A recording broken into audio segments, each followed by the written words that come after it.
Hey, Shalom Israel, all praises, glory, and honor to Yahweh, Bahashem, Yahweh Shai, Bahashem, Rahah Kodash, the one the apostles and elders of great millstone who rule well. Peace, salutations, and blessings to the elect, pushing the word across the four corners of the earth, risking your life to do so.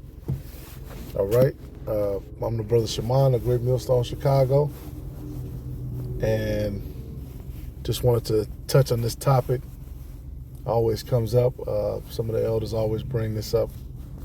This creation of whiteness and the social construct that was created to give them benefits and privileges.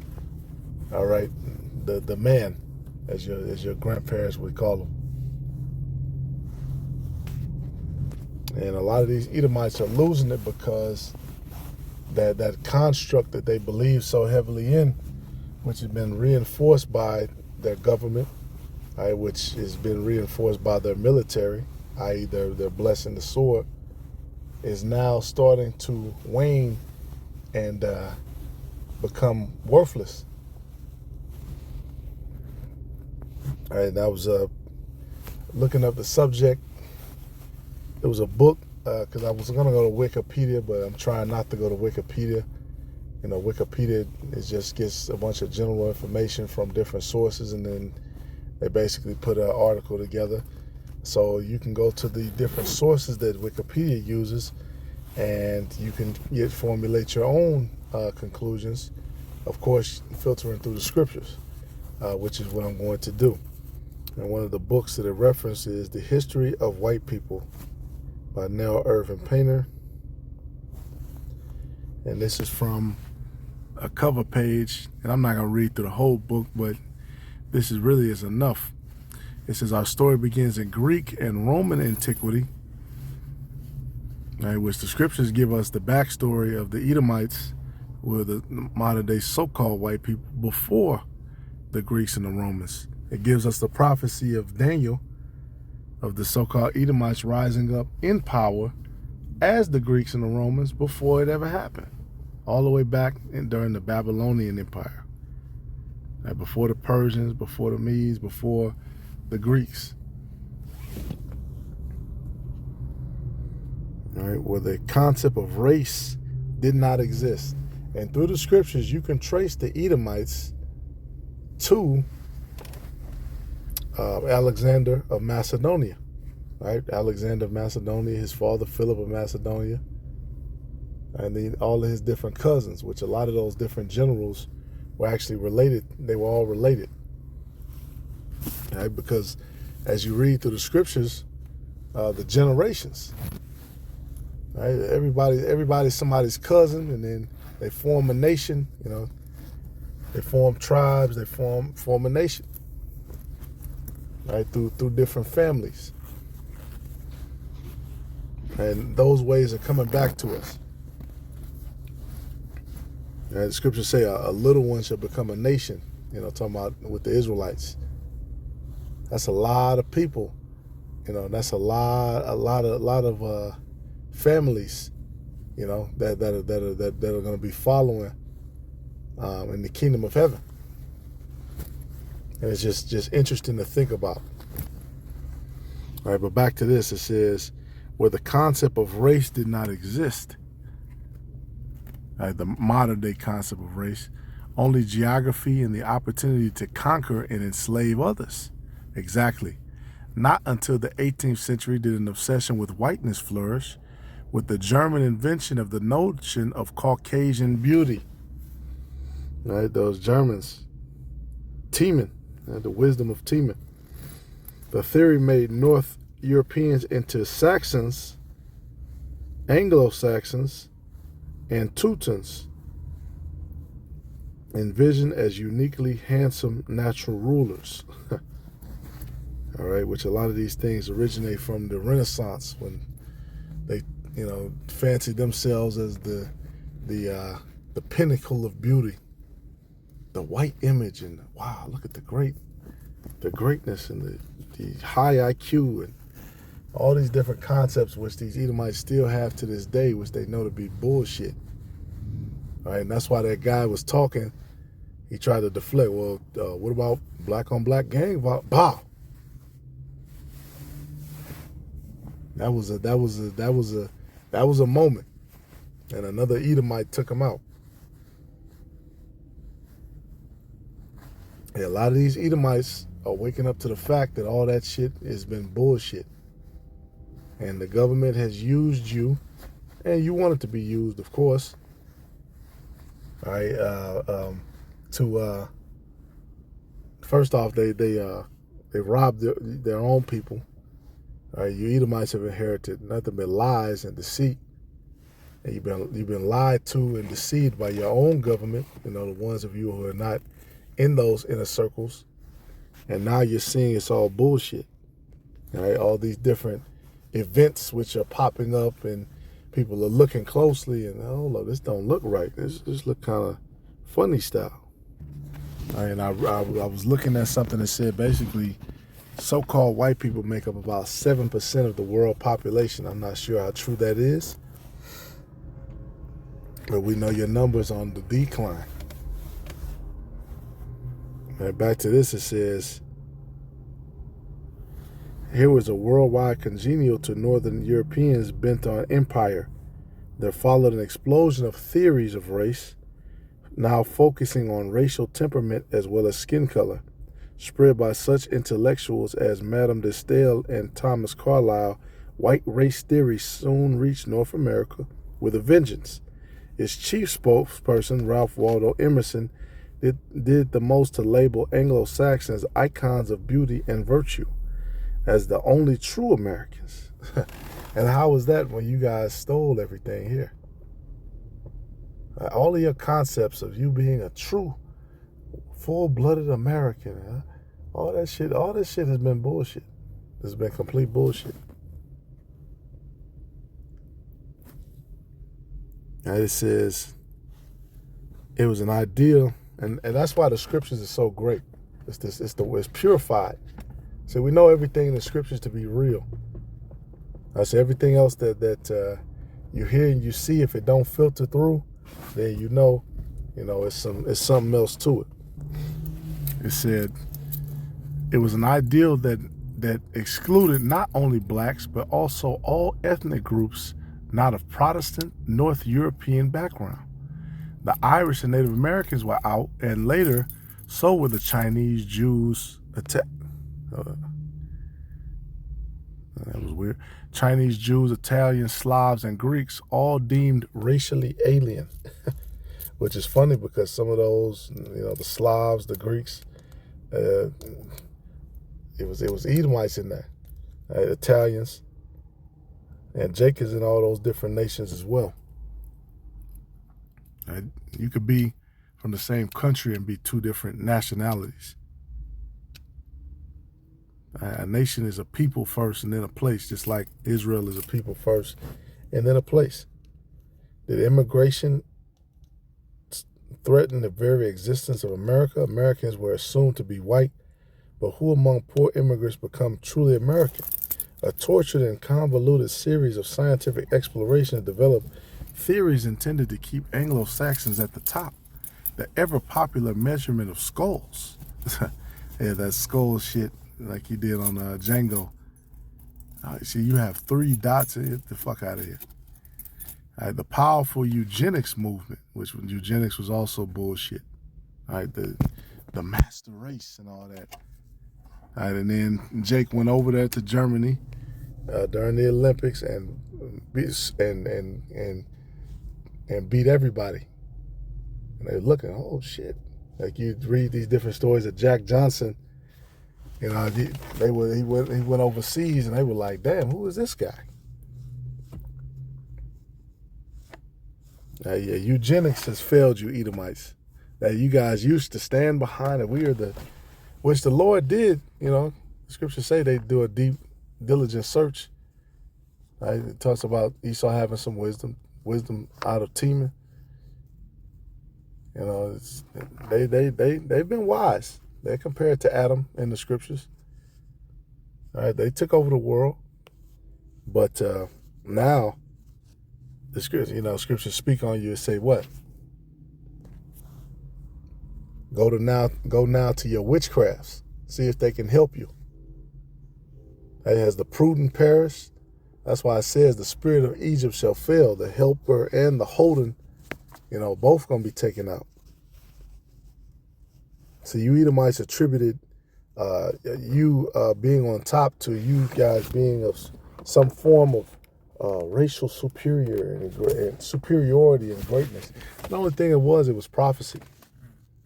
It was a showing of the Lord's power.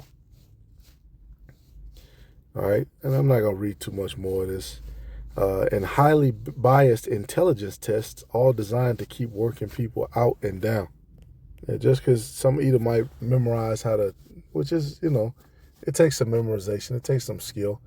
They memorize how to solve some Rubik's Cube or program a computer or something. You fancy yourself to be so much greater than all these other nations. All right, the only thing it was the Lord. Right? And you guys are the physical counterpart of Satan. Right? Very smart, but also deceptive, wicked. The anointed cherub that covereth. All right, now I want to go to Bacon's rebellion, because this is what happened to cause whiteness to be used. It says Bacon's rebellion in Virginia was the first popular uprising in the American colonies. It was long viewed as an early revolt against English tyranny, which culminated in the War for Independence 100 years later. Perhaps the most notable purveyor of this view was President Thomas Jefferson, who came to regard Nathan Bacon as a patriot rather than a rebel. Let's get straight to the point, though.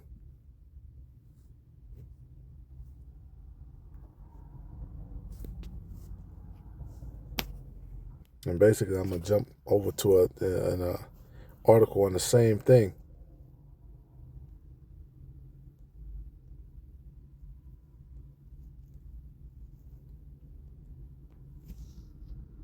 It said in the spring of 1676, the Virginia colony and Chesapeake region of the British Empire was ruled by a small stratum of society, tobacco plantation owners and British colonial officials.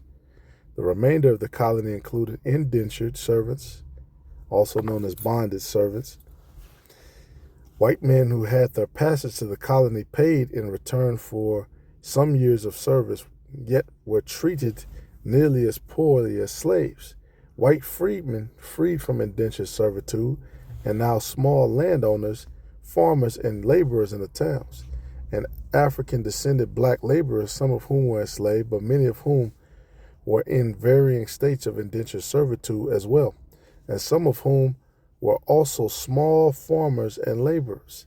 In other words, there were at least thousands of poor white and black farmers and workers in the colony, many indentured, some enslaved, but most free. And because their shared economic situation, they often worked together, ate and drank together, and talked about their oppressed positions in the colony, and on some occasions even fled from servitude together. Look at that. In addition, although not recognized by colonial society, other than when they needed to be used, exploited, or pushed off their land, there were thousands of indigenous people, including the Doeg tribe and others, Doeg, Doeg was, I believe Doeg was wicked because he slew the priests. But this is talking about Gadites, who were slowly being pushed westward and coming into violent conflict with the white settlers encroaching on their lands. All right, so Gad, the class division between the wealthy ruling class and the masses of farmers and workers had already led to a handful of small revolts since 1663. But in the years leading up to 1676, tensions had sharpened, not only because class inequalities, but also because of the perceived indifference of the ruling class to the situation of farmers on the frontier as they came into conflict with the indigenous communities to the west. Yeah, these Edomites were coming in encroaching upon their land, right, which they kind of allowed them to be there and showed them how to grow certain things. So they knew about tobacco in the first place. After years of demands for more support in their conflicts with the indigenous population, Nathaniel Bacon led a revolt of farmers against the colonial government. This portion of rebellion saw white farmers attack and put on the run government leaders, and was guided by Bacon's goal of forcing the government to help settlers push the indigenous people out of Virginia. And so they wanted to remove Gad, which these are Bacon and these other people are all Edomites from what I could tell. And then they want these people gone. It is without a doubt repulsive to learn some of the racist nature of the settlers' attack on the indigenous people. At the same time, this rebellion is worth looking at for lessons it has to teach us about the construction of racism in the colonies. Bacon's army consisted of many poor whites, both free and unbonded, and poor blacks. Poor white and black workers and farmers joined together in a revolt against the colonial regime and big landowners responsible for their exploitation and impoverishment. And when you look at the parallels to today, it's basically the same. All right, the scriptures say what? Judah and Israel went into captivity together.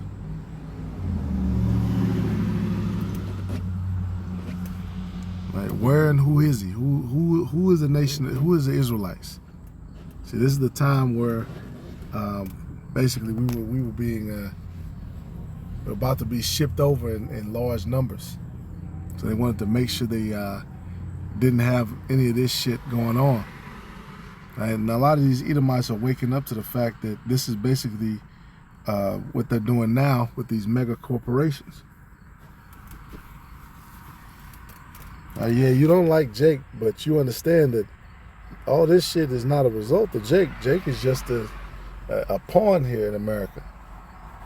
Most of these Jakes are just pawns and experiments here in America. Your problem is with these Edomites who have cheated you out of fucking everything, and basically destroyed your way of life. You know, through year after year, policy after policy, wicked, unrighteous decrees. And just like they used you to do, where you know, steal a man's heritage, but guess what? Poor Edomite, they're going to do the same to you. All right, and that's what's going to be the final war in this country. All right, that's why it says they should regard neither king nor prince. In fact, let me get that. All right, 2 Ezra 15 and 14. Woe to the world and them that dwell therein, for the sword and the destruction draweth nigh, and one people shall stand up to fight against another, and swords in their hands. For there shall be sedition among men, and invading one another, they shall not regard their kings nor princes, in the course of their actions shall stand in their power. So these Edomites are not going to give a fuck about mayor so-and-so, president so-and-so, senator so-and-so. Yeah, you Edomites have gotten soft. You know, but we know that, of course, the government, you know, they've targeted a lot of these over the years. They've targeted a lot of these militia groups. I was looking at some of them. It was a Ruby Ridge, and then you had the shit going on down there in Texas, and many other places too, in Appalachia. They kind of tried to eliminate these different militia groups because they were afraid. That's where you have the ATF and a lot of these different other federal agencies, because they were afraid some of these militia groups would try to take them down, and they would all join together. All right, and this has nothing to do with the Israelites. This is you Edomites and the history of your rulership.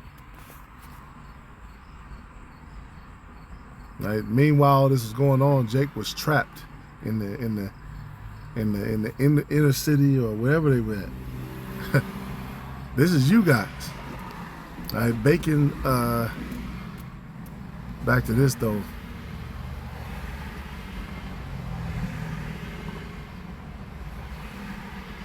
It said their cause undoubtedly denied indigenous people's rights, but this unity between poor white and black workers and farmers terrified the planters and colonial government. If white and black workers could unite again in the future, they could easily overthrow the government and planter aristocracy which was, of course, only a small minority of the population. And you keep seeing that stat line. Man, the 5% own 90% of everything. Right? You're pretty much you're a slave. If you're not part of that little percentage, right, of the keepers of the house, if you ain't a keeper of the house, you're really a slave. Right? We're coming to the day where the keepers of the house shall tremble, the mighty men shall tremble, because they're gonna see what happens to this place. Right? It says they had to find a way to make sure it never happened again. They quickly hit on a cunning, cruel, and divisive way to do so, give white workers certain rights and advantages over black workers, while at the same time enshrining black slavery into law.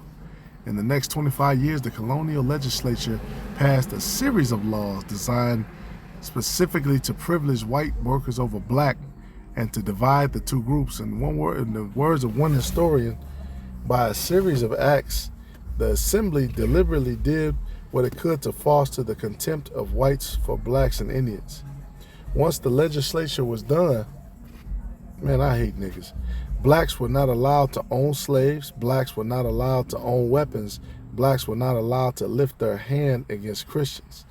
Blacks could be punished by dismemberment, but white indentured servants could no longer even be whipped. Slaves were deprived of property, which was then turned directly over to whites. Harsh punishments were implemented for miscegenation. People with any African heritage were defined as black. Release from slavery was forbidden. By 1705, with these laws, Virginia's system of slavery based on skin color was in place. White workers were given freedom from servitude, the ability to own property, and other privileges that blacks were specifically denied.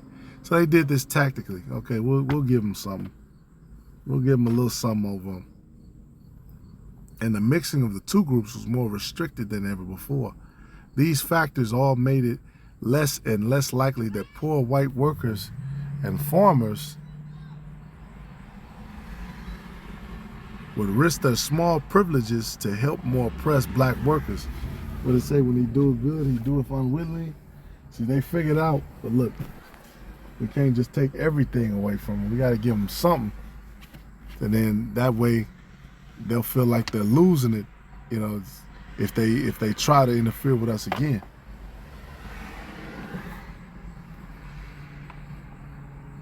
And meanwhile, these are your own people. It said, well, that's what it is. It says the ability to own property and other privileges that blacks were specifically denied, and the mixing of the two groups was more restricted than ever before. These factors all made it less and less likely that right, I read that.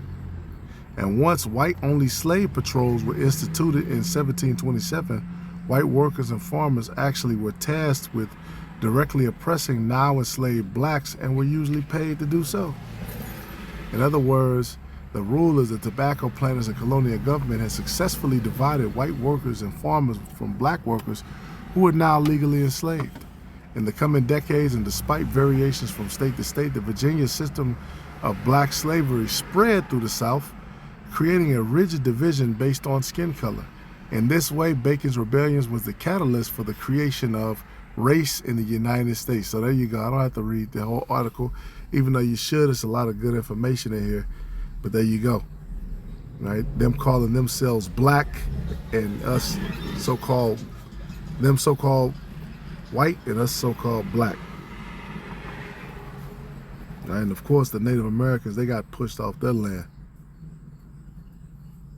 All right, but there you go. That's why it says miserable are the cities here. Miserable. This is not our rest. It never was. It was always set up for us to lose. It was always set up for them to have privilege and have gain over you. And a lot of these Edomites are just now starting to admit to that. Well, yeah, I guess. But look, the scriptures tell you what it is from a long time ago. And this was all punishment, because it said what? unless our rock has sold us. Hey, our rock put us in this position because we disobeyed him. All right, treacherous. You're not going to get justice. This is why we're calling on our power. And this is why it's important to have these names and important to have this faith. All right, you don't have any chance trying to appeal to Esau's legal system or any of these other ways. We've already tried them over the course of hundreds of years. They always counter them, and they always come up with some devilish ass plot to hit you when your back is turned. All right, and that's all I had to say.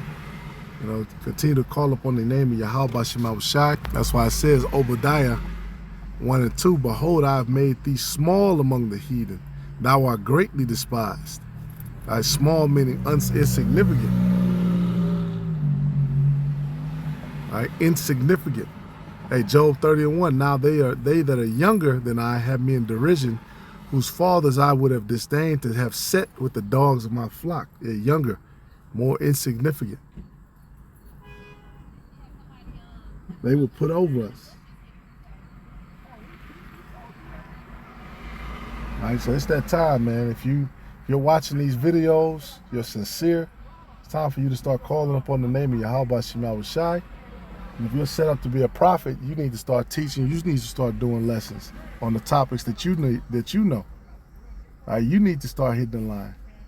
The shit that happened, that was about to happen in Chicago, and the Lord did what he did. Put that scare on a lot of people, showed mercy, you know, and let's see what happens. Let's see how many people take advantage of this grace period. Because it was looking real treacherous for a lot of Jake. All right, once they hit places like this, it's a wrap. Yep, speaking of Jake right there. All right, but Lord willing, it's edifying. Shalom to the elect.